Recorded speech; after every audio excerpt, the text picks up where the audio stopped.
Okay, so we've got some people in now, so I think we can get started, and then as people join, they can catch up. So I'd like to welcome you all today to this webinar with Jon Bernstein on how to write. Thank you very much for joining us, Jon. I've been really excited about hanging out with you again. So Jon and I have known each other, it must be coming up for about 10 years now, I think, from when I first started working on them with the New Statesman team. You were the deputy editor back then. And since then, our paths have both taken us off in different directions, but we've worked together on various different projects, mainly editorial projects or writing skills training. So I'm really pleased to have you here today. For those of you who have joined and who don't know me, my name is Becky Slack, and I am the founder of a small boutique PR and comms agency called Slack Communications, which is celebrating its 6th birthday this year. And to celebrate, not least because we've survived that long, which is quite remarkable for an organisation that was set up by accident.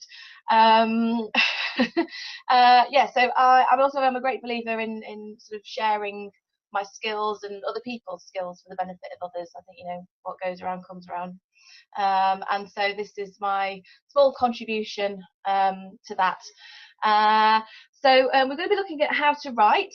I hope Jon's got lots of top tips and experiences for you all today. Jon, obviously I've mentioned that we met at the New Statesman, but maybe you could just give the participants a little bit of a background on who you are and what your skills are. Thanks, Becky. Yes, so New Statesman actually my most recent in-house job. Since then, I've been a freelancer, running workshops on how to write, among other things. I'm a digital consultant, media consultant. I write, I edit, I run, moderate events as well.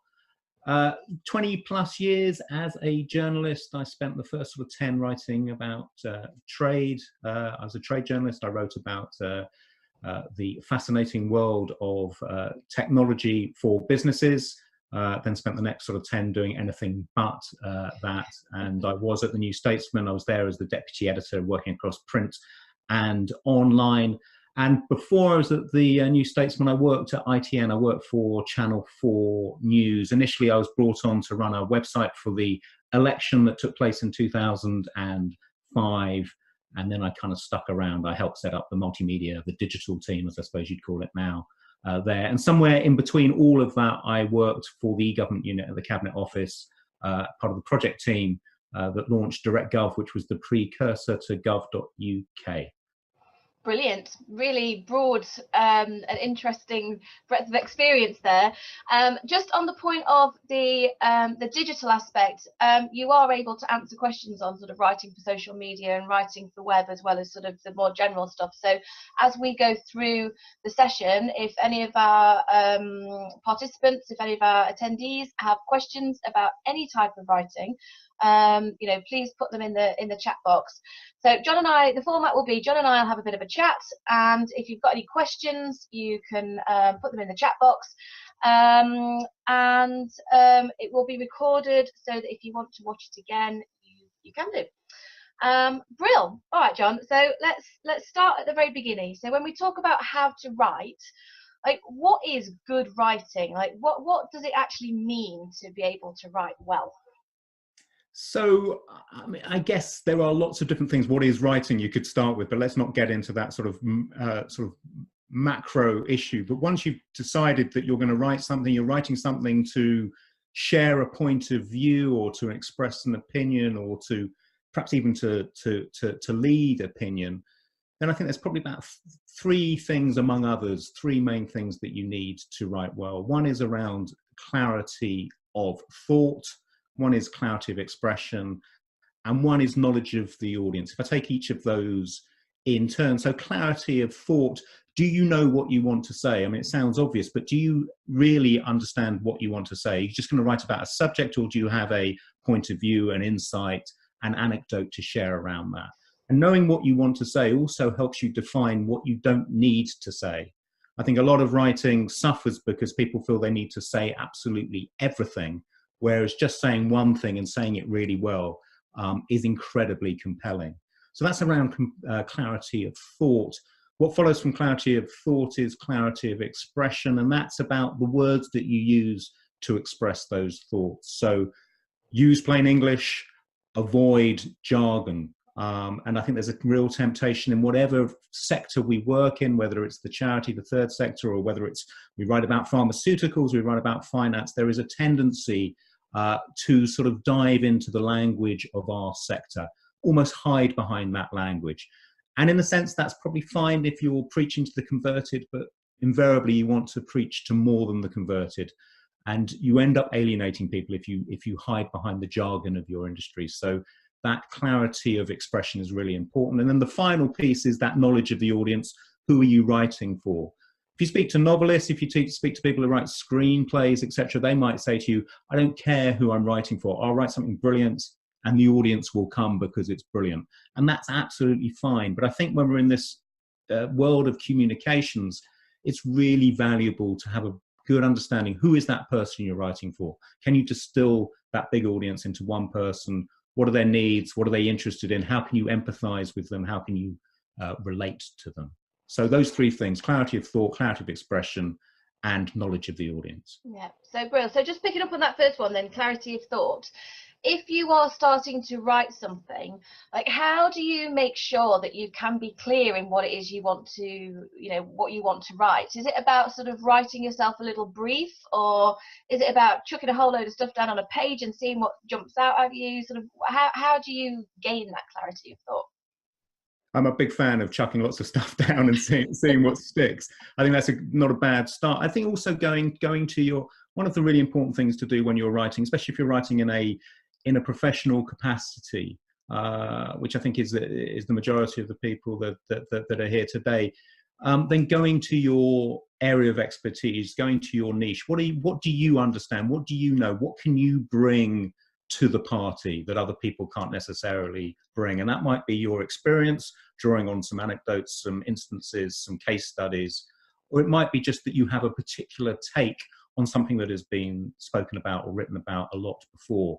So just understanding, getting to that nugget of insight or opinion or thought, that's the place to start. And then you can start embellishing around it. Yeah, and I think I would add to that in that, particularly for those professional audiences, quite often in my own case, and I know that some of the clients that I work with, they have certain goals that they want to achieve. So they're wanting to demonstrate their expertise, they're wanting to shout about who they are and what they know, with a view to kind of you know, hopefully finding more clients for themselves. And I think sort of understanding why you're writing and what you want to achieve with it is another really good starting point. I quite often I approach if I'm blogging for myself, for my own personal website, I will write myself a brief as I would receive if I was writing as a journalist and an editor had asked me to write something, because I kind of find that sort of that paragraph, that synopsis of, you know, this is what the piece is about, this is what the audience will get from it, I think can be quite helpful, particularly if I've got a million ideas buzzing around my head. Sometimes it can help me refine those a little bit more. Would you agree? Yeah, couldn't agree more. Couldn't agree more. I think that's right. I mean, if you are being commissioned, then hopefully someone is writing you a brief anyhow, but invariably the briefs aren't particularly good and they're not particularly brief either. That's my experience. But that, you're absolutely right, that discipline of actually saying, you know, let's write it, let's capture that essence of what I'm writing. And if I can capture it, then you can go ahead and write it. Yeah. Okay, and then so clarity of expression, you spoke about using plain English. Tell us a bit more about that. What does plain English actually mean? I think a really good test is when you go through maybe the words that you use all the time. And I certainly know, I mean, it's certainly true in the world of technology, which is where I started my career, but it's also in the worlds of all sorts of different sectors. There is a certain, and I'm going to use a terrible phrase, but a lingua franca, there's a certain code that people use, a certain language that they use, and it means something to the people in the industry. But sometimes it doesn't even mean something to the people in the industry. Sometimes it is a phrase. Certainly in the technology industry, there was a tendency to sort of mix the worst of marketing with the worst of technology and come up with some sort of phrase. Or there'd be phrases like paradigm shifts, but no one really knows what that means. It doesn't really matter. What you want is, can you explain, if you are going to use a piece of jargon, if you are going to use a technical term, and you have to use it, then fine. But can you then follow it up with a very brief description in plain English, in simple words that everybody understands, that the 10-year-old understands, that would explain what that means? And just that, again, going back to disciplines of writing, if you can't provide that explanation in a few words of what that piece of jargon means, it probably means that you don't understand it. And if you don't understand it, your readers won't understand it. Yeah, yeah. I think that's a really valid point. I find, again, like you, no matter which sector I'm working across, that jargon really has a tendency to slip in. And there's a few charities on here. When I worked at the British Red Cross, I would write something that I thought was really kind of motivational and inspirational, and then it would get passed around for sign off, and invariably some jargon would have slipped back in there, and there was quite a lot of sort of internal conversations about whether it's appropriate to use this word or that word. Is the public going to understand what it means versus the technical accuracy of a term? So yeah, there's yeah, it can be quite challenging. I think also there's sort of words that sort of different sectors and industries use that they're really familiar with, like the word stakeholder, for example. You know, in the charity sector, that's, you know, you constantly see things about stakeholders and beneficiaries and whatnot. But actually, if you're, you know, Joe Bloggs out in the street reading it, are they really going to understand what that term means? And also there's a thing around kind of tone, like whether you use jargon or not can really impact on the tone in which I think that you are communicating. I'm just writing a piece at the moment about grant making and grantees, and one of the case studies in there says they don't refer to their the charities that they support as grantees because it's a little bit patronising, and instead they refer to them as their sort of investment partners, which I think is a much nicer way of describing them. And just to go back to, and you're absolutely right, and that sense of the sort of jargon or the alienating language or the language that sort of excludes people. If you ever listen to a radio interview, if you're in the UK and you listen to the Today programme, as I ritually do, you will find, you know, the presenters are almost obsessive. If someone introduces a 3-letter acronym, they will instantly say, what does that stand for? Because it's excluding people. And I think if your writing has a tendency to exclude people, then that's the bit to craft, and it is a craft. Yeah. Okay, so just on your final point then about audience, what are some of the differences that you know, when it comes to sort of writing and reading, what are some of the differences that people should be aware of with regards to audience? And well, we've spoken about the knowledge and the understanding of the topic, but what about things like the device or where and when they're going to be reading something, and how does that impact on how you write and how you present information? Yeah, sure. Yeah, so it's the audience themselves, but it's also the state that the audience is in when they are sitting down to read, or you hope they're sitting down to read what you have written.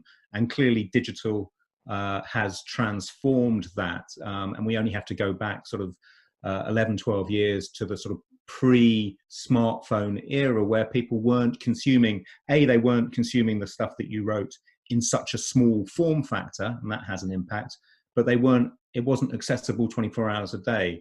And so I suppose one of the sort of unifying things around the different types of devices that people are invariably reading today, and the smartphone is the #1 device clearly, is that it's a smaller form factor, and therefore you have to make allowances for that. And that may not be just about the words that you write, but it's about the presentation of the words that you write.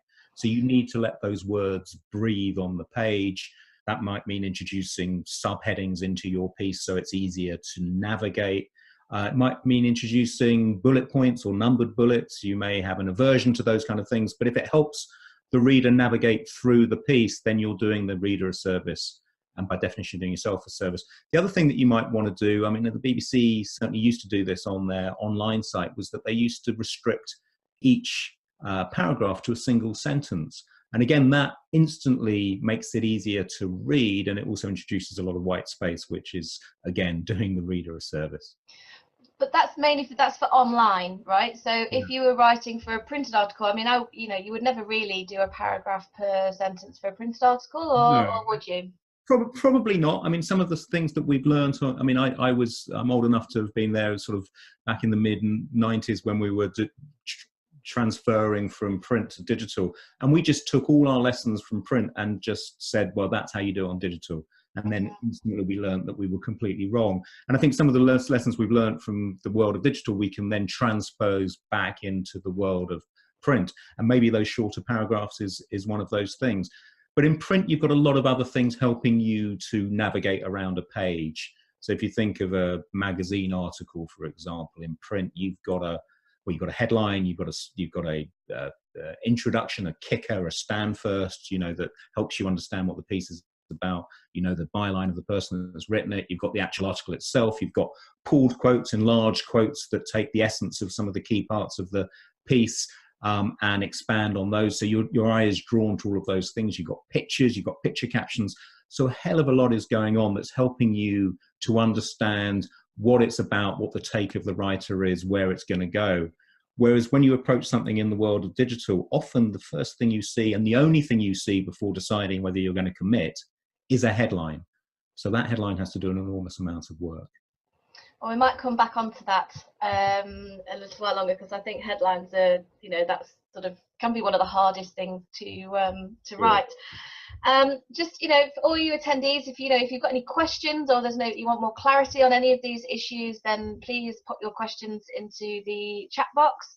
So just sticking on this sort of the sort of writing for print, writing for web, possibly also introducing writing for social. What are some of the considerations that writers should have in mind when writing for these different channels?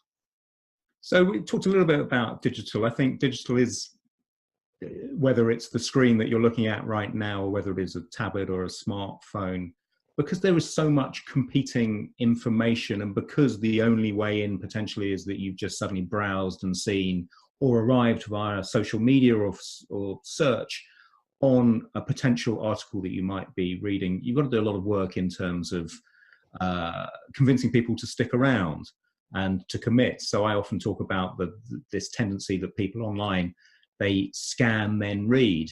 And actually that's not quite true, because what actually people tend to do is more often than not, is they scan and then they leave. So what can you do to keep them there? So how can you talked about headlines as well. The headline really has to work hard, but so does the first line of the piece. So do those subheads. Give people a reason to stick around. Fundamentally, what those pieces need to do is not only do they need to tell you what it's about and leave you in no doubt what it's about, but tell you why you should read it. So it's the what and the why that those things have to serve. And then if we talk about social, I mean, we're talking about the differences here, I suppose, but there are a lot of similarities in these, around authenticity, around consistency, around brevity. I'd pick out brevity as being one of the things when you come to social. So brevity and purpose, I suppose, are the two key things to think about. Brevity, some social networks impose a limit on us. Twitter used to be 140 characters, now 280 characters. But that's a small amount of space. And actually, I think you should apply that small amount of space to your other activity when you're posting on LinkedIn. Think small.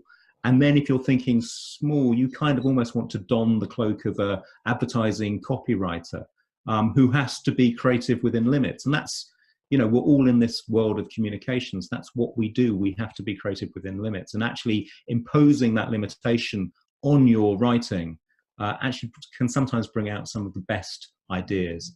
So that's brevity. And then there's this idea of purpose. Why are you doing it? Are you posting online to social media platforms to get shared? Are you posting to get the link clicked on? Are you posting to engage in a conversation or to share a thought? And working out purpose, and it goes back to your why from earlier, will help really sort of drive some clarity in terms of how you're going to express that thought. And then the final thing to think about with social media is that word social. A lot of media is about broadcasting. Social media certainly shouldn't be about broadcasting. It should be about engagement. Yeah, but not everybody follows that rule, though. You can see it. You quite often look at the social media feeds for different organisations, and it's all broadcast. It's all about me, and not enough about you, the audience. Absolutely. It's very frustrating. We tend to use a rule of give, ask. So at least 2 posts where you're giving people something, whether it's a case study or a blog or some factual information, something interesting and engaging that they actually want to participate in or engage in. And then the ask, that's where there's a kind of slightly salesy element to what you're doing. I mean, really, it should be more than that, but give, ask, I think, is the absolute minimum. So I just want to pick up on something that you just mentioned about that kind of opening line, that opening paragraph. For me, when I'm editing pieces, I can tell instantly from that opening line on the copy that somebody has sent in to me whether it's going to be a decent piece or not. What is a really good opening line or opening paragraph in your book? Like, have you got any sort of tips for people about how to write something that's really going to grab people's attention without being clickbait? Because no one likes clickbait. Yeah. So it's a really good question, and there's a couple. Maybe we'll come to this later, but there's a process answer to this, as well as a sort of straightforward answer to what makes a good opening line. And a good opening line is something that captures the essence of what's to come. And it could be capturing the essence with a statement, which is basically the statement of your single thought that's come through the clarity of thought that you've done earlier. So what is the one thing you want to say? So expressing that, or using a quote that captures that thing, or using an anecdote, a story that captures that idea. But something that is engaging, that is universal, because your article might be quite specific. But if you can have something that captures the essence of the single thought that you have in a quote, in an anecdote, in a statistic, in a story, that is as universal as possible, then that will draw people in, and then you can go down into the specifics. Yeah. Okay, well, let's talk about that process then. So, we talked about sort of the things that people need to do before they start writing. You talked about clarity of thought, clarity of expression, and understanding the audience. So, people have got that down. What happens next? Okay, so even before so I'm still on the before, I'm afraid, Becky. Okay. I spend a lot of time in the before, and I try and make a justification for why I do spend a lot of time in the preparation. But one of the things that I think we learn at school, I certainly learned at school, and I know my kids are learning at school, is to write a plan, is to have some form of structure. And I couldn't advise you more strongly to plan before you write.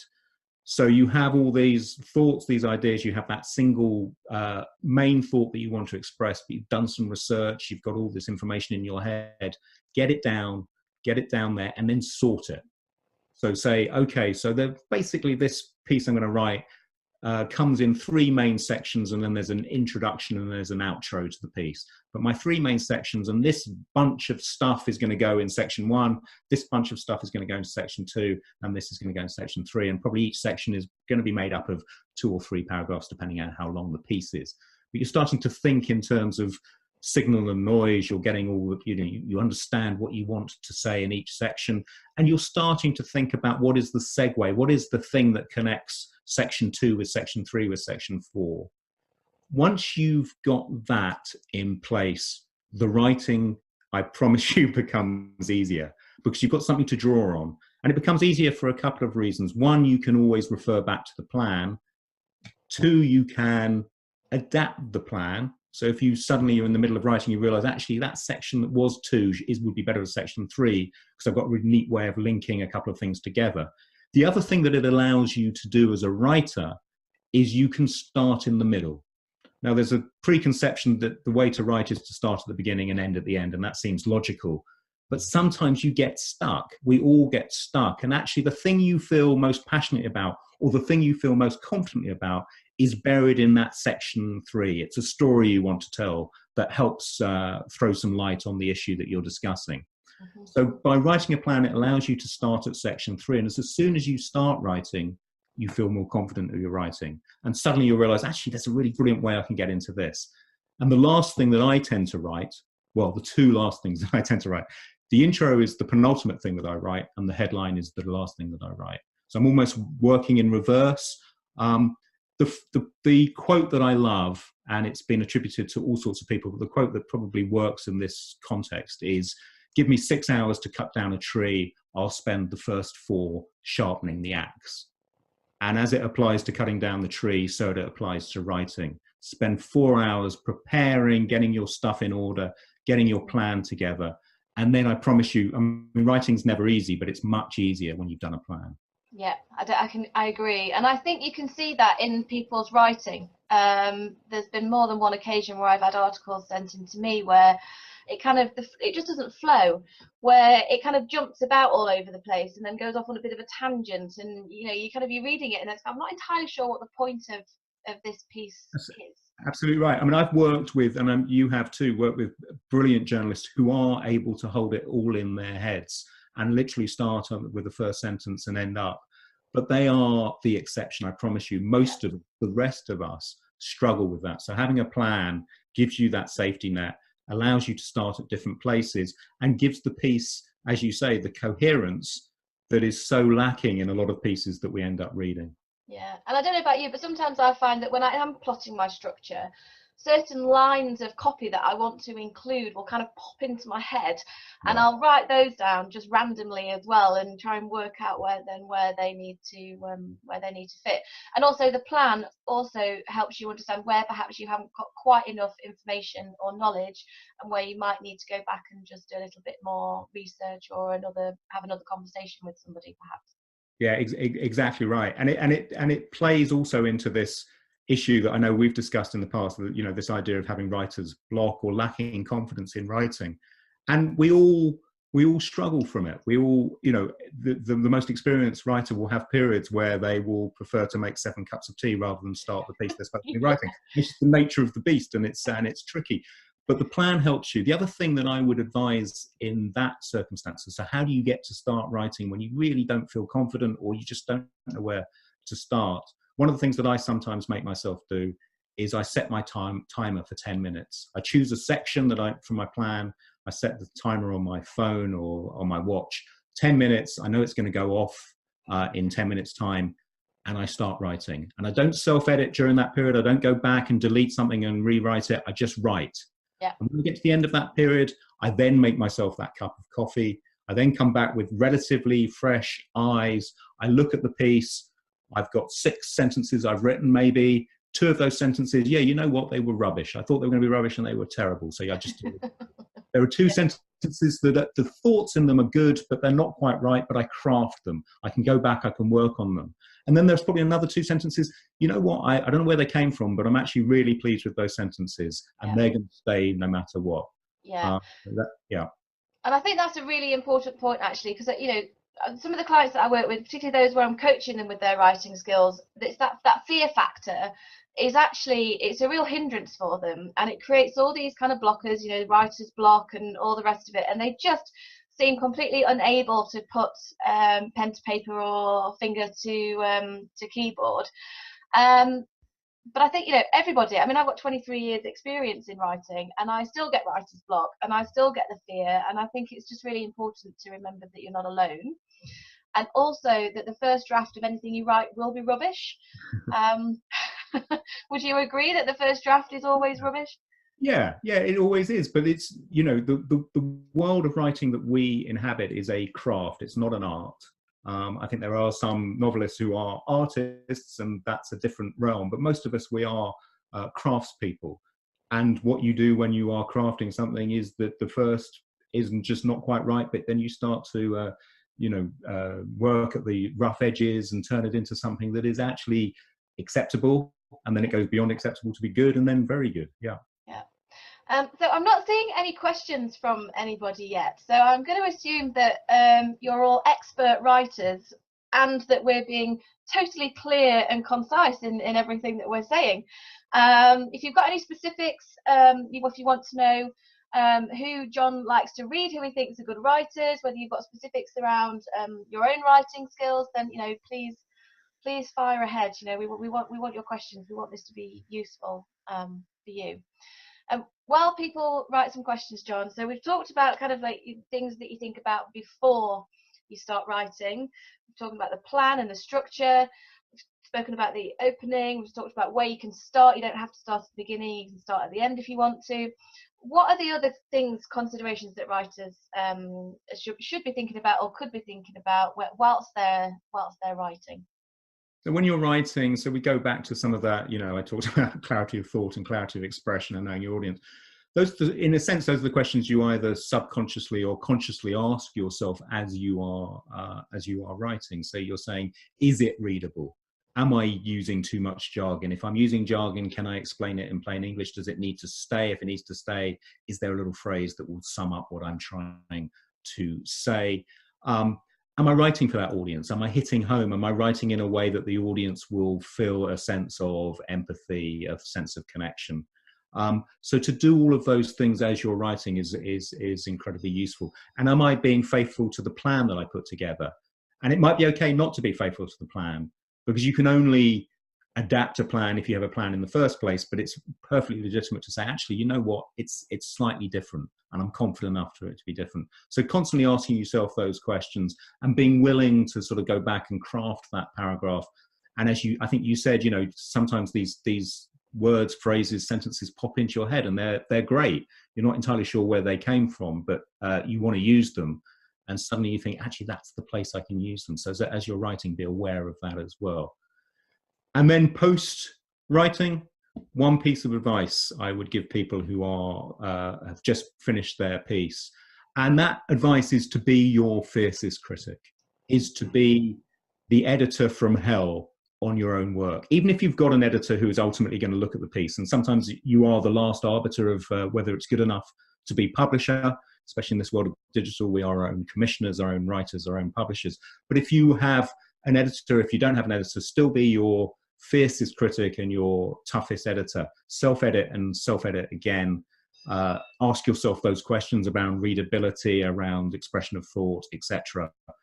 I've given you one quote. This is the other quote that I really like and I use a lot in the workshops that I run. This is from a speechwriter, so not somebody who's used to writing words that will be spoken out loud, but it absolutely applies to words that will be read in silence as well.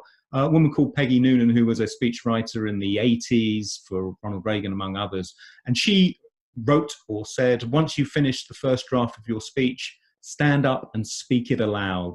Where you falter, alter, which ironically is quite difficult to say. Falter, alter is quite tricky, but that's absolutely right. So I find a lot of people overwrite. They write sentences that are too long, that are full of subclauses, really difficult to engage with. Yeah. As soon as you read them out loud, it's not the same as reading in silence, because when you read in silence, you make allowances for your own mistakes. You make assumptions that actually it's how I thought I'd written it rather than how I did write it. As soon as you read it out aloud, and sometimes that can be a bit embarrassing, so find somewhere where you're alone and start reading aloud, you'll realize where the mistakes are. And you can correct them. Yeah, absolutely. And I think also that brings us neatly onto that point that, is it William Strunk makes in his book about making every word tell? Yeah, absolutely. And we're almost back into that world of advertising, copywriting, or into social, where you have to make every word tell because you haven't got enough words. But if you apply that principle, are these words, as you go back to edit it, are these words redundant? Are they in the service of the piece you're trying to write? If they're redundant, then you probably almost certainly don't need them. Yeah.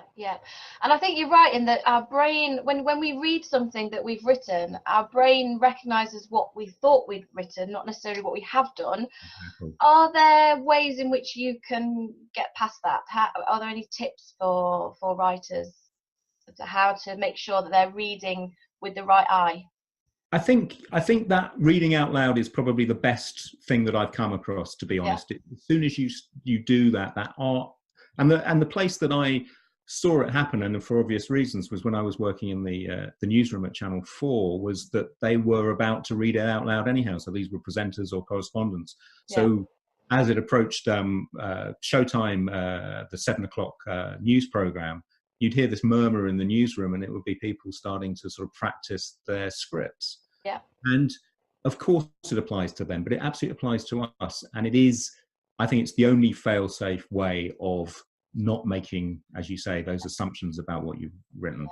It used to be something, it was one thing that I was taught when I trained as a sub-editor, was to read it out loud.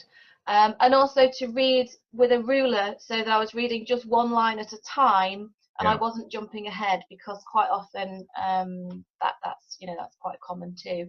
If you can get somebody else to read something before you publish it, I would recommend that you do, because they might spot something that you don't. They might not understand the subject in the same way that you don't, so they're good for kind of that context and that sense check.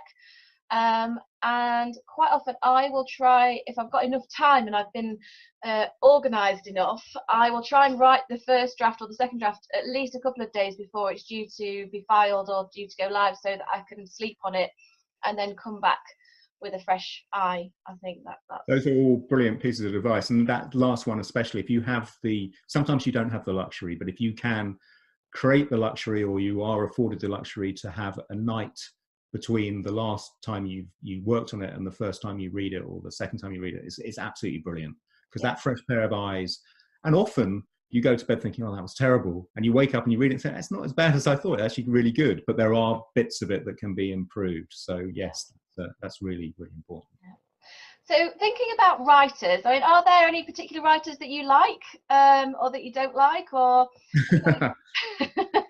I'll give you an example of, there's a piece of writing that I'll maybe give you some examples of writers I like, and maybe an example of some bad writing. When I run these writing workshops, so we're very much in the territory of what I would define as bad writing.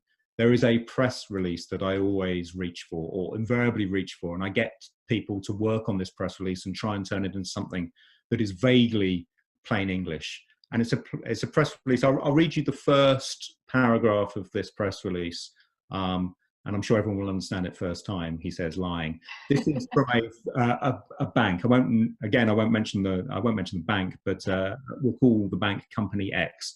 This is the opening line of a press release which is trying to transmit some information. And there might be some reasons, by the way, why they're being incredibly opaque with their language, because it's not necessarily a good news story. But nonetheless, as an example of bad use of language, it's pretty hard to beat. Yep. So, opening line of press release. Company X today announced a series of repositioning actions that will further reduce the expenses and improve efficiency across the company, while maintaining Company X's unique capabilities to serve clients, especially in emerging markets. These actions will result in an increased business efficiency, streamlined operations, and an optimized consumer footprint across geographies. That is the first paragraph. And there's a lot to unpack there, right? So it's repositioning actions, which probably means stuff, I suspect, in plainer English.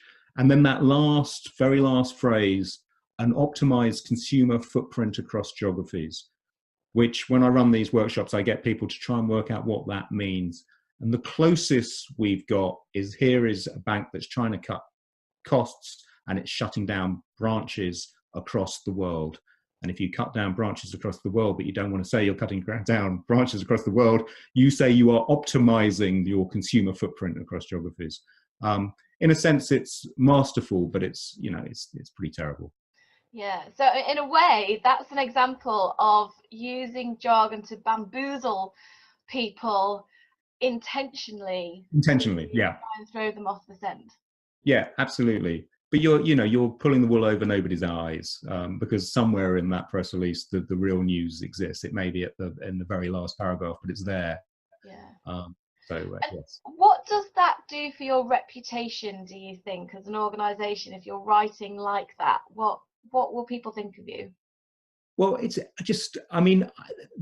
there are justifications, I suppose. There are reasons why people reach for that, because they want to spin it in a positive way and tell a positive story. So to that extent, I understand it. But people aren't stupid, and they're savvy, increasingly savvy, I think, when it comes to what they read. So it doesn't do great things to your reputation.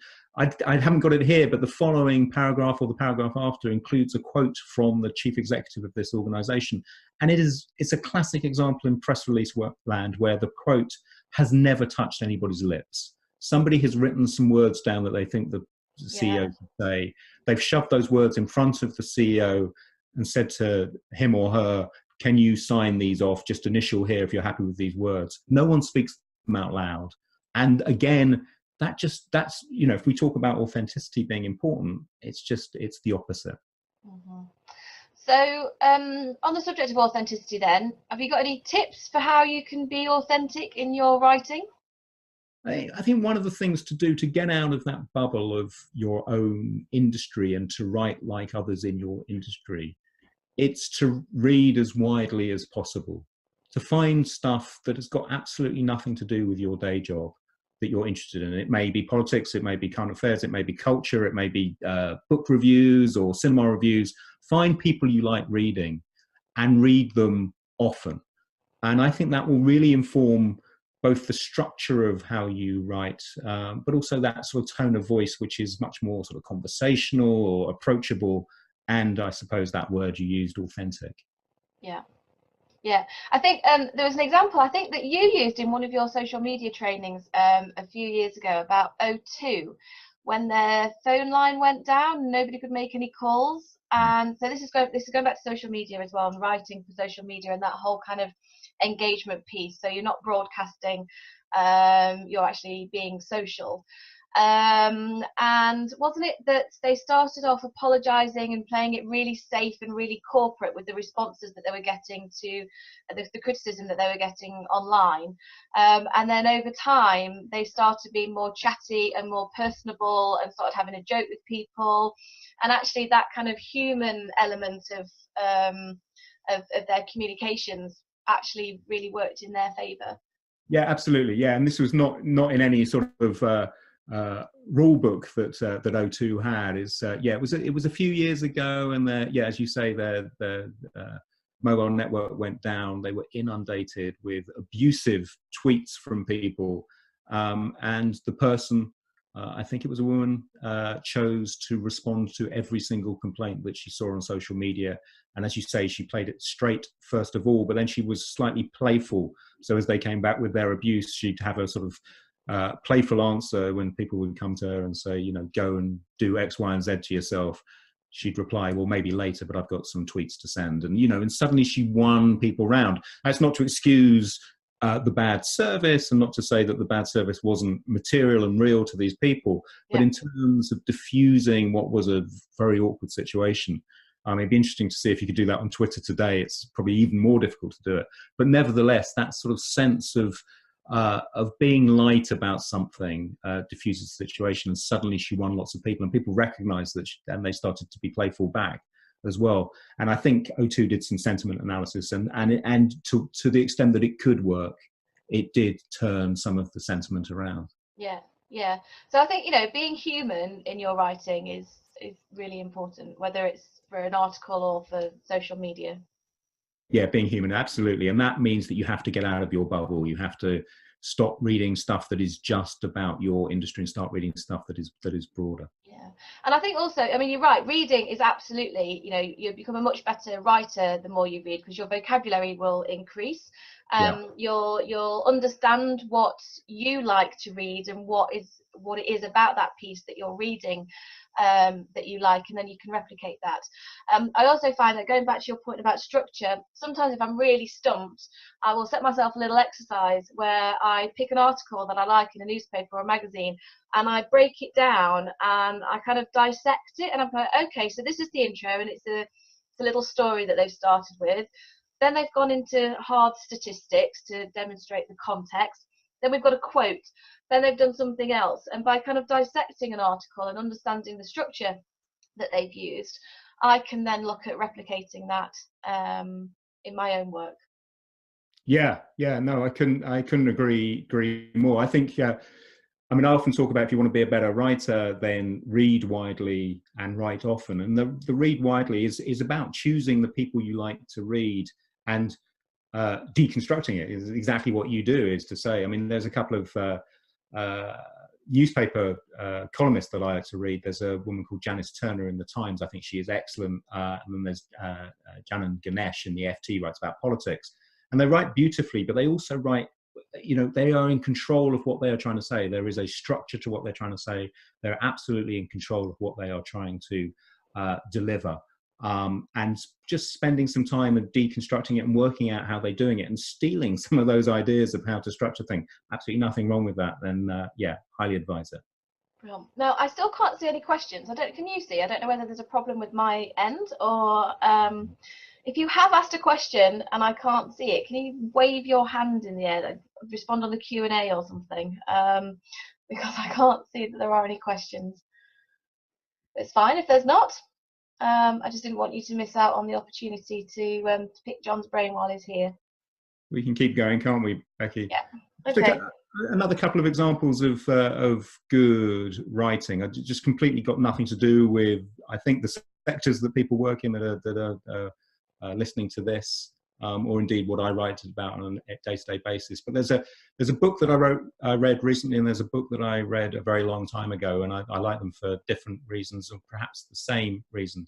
There is a book which some of you may have read called Thinking Fast and Slow, by Daniel Kahneman, which is sort of a bit of economics, a bit of psychology, a bit of neuroscience. So all those areas that make you run to the hills. And then clearly there's a market for this sort of popular psychology, but he does it so well. He is simplifying complexity, which after all is our job, really is to simplify complexity, not to dumb down, but to simplify the complex, not to make the complex more complex. And if you read his book, it is just full of very short words, very plain English, but he is expressing really complicated ideas, some of them based on the research that he was personally involved with, some of it which has become legend and he had nothing to do with. But it's just a really, really enjoyable read. And if you think about the subject matters, it shouldn't necessarily be an enjoyable read. So that's something I've read very recently, something that I read a long time ago when I was a kid, but I love the first line, Peter Pan. So why have I chosen the first line of Peter Pan? Because it is 6 lines long, and let me find it for you. The opening line, all children except one grow up. 6 simple words, and you're into the story. You're straight into it. You asked about how do you intro things. It's difficult to beat. What do you think it is about that opening line that is so impactful? Because it doesn't try to say too much.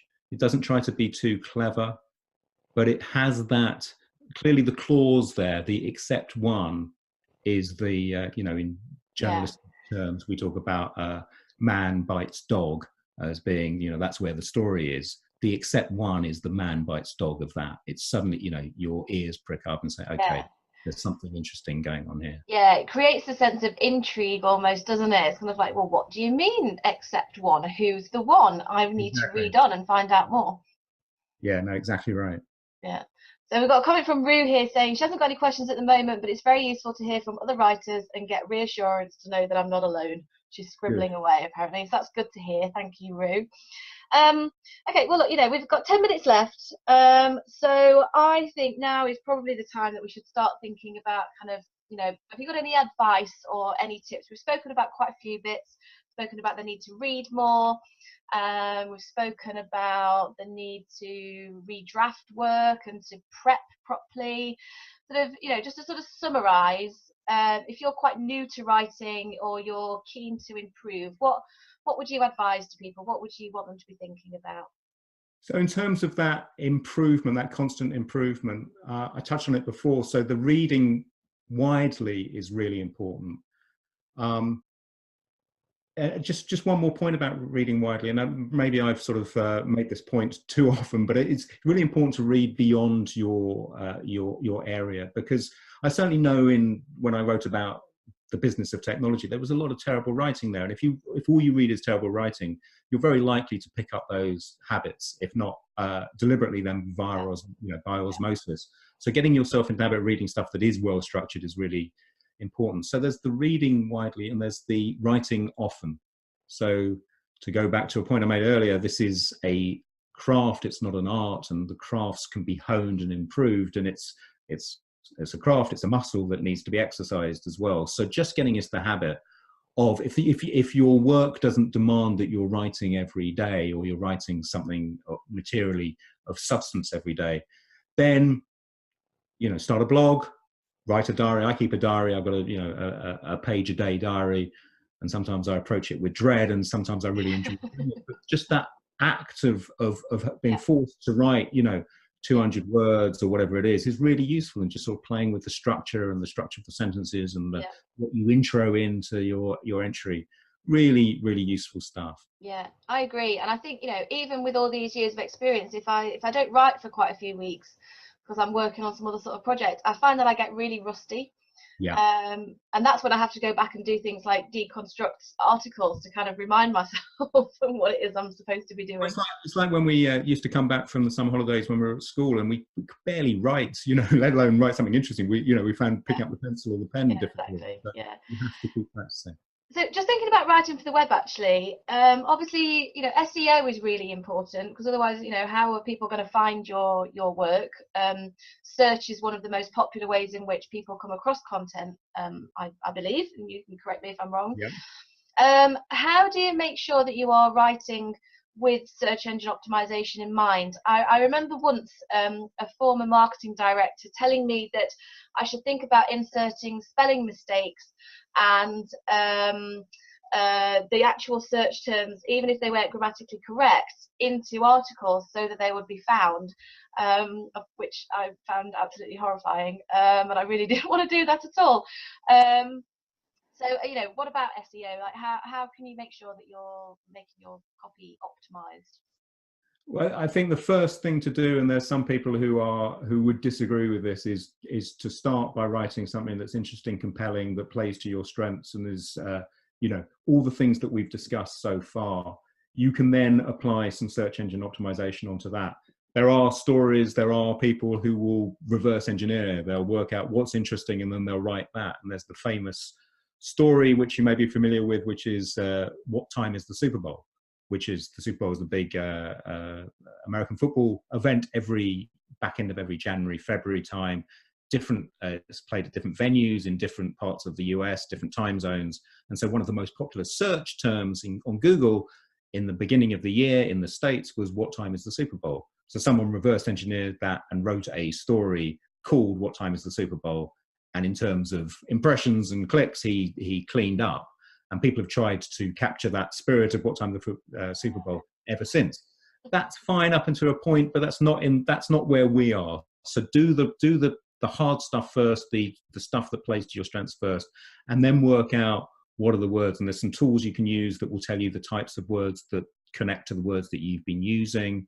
You want to sprinkle those words into your headlines, into your intro text, into your picture captions, into the alt tags on your pictures that are seen by screen readers, but not necessarily seen by humans. So there's lots of things that you can do.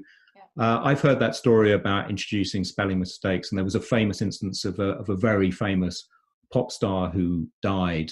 And I think the second most searched term on the day that he died was a misspelling of his first name. So sometimes it can work, but you can't manufacture that stuff, I don't think. And also, I think from a credibility point of view, having loads of spelling mistakes in something and awful grammar and punctuation, it's really bad. So just don't do it. If ever a marketing director says to any of you, put some spelling mistakes in for search purposes, tell them to politely go away. Very good. I guess also, we spoke about headlines earlier on, but headlines are a good way to get some of those search terms in, aren't they? I guess the sort of the how-to headline or the why headline. Yes, yeah. So there's certain devices because you're trying to appeal to a machine, but also a human, aren't you? So some of those things cross those two boundaries. So if we consider that search and social are the two major ways that people traverse the content web, then one is playing to the robot and one is playing to the human. And that sort of why headline, the what headline, definitely plays well. I spoke a little bit about it earlier. The important thing to convey is, because the headline might be the only thing you see, is tell me the what, so what's it about, and tell me the why. Why should I read it? And if you can get that, encompass both of those things into your headline, I think in a sense the search engine optimization, at least to an extent, will take care of itself. Yeah, brilliant. I can see Rue here is taking advantage of the fact that there's 2 journalists on the call, and she's saying, are press releases still relevant, worth doing, or is there a better way to engage with journalists?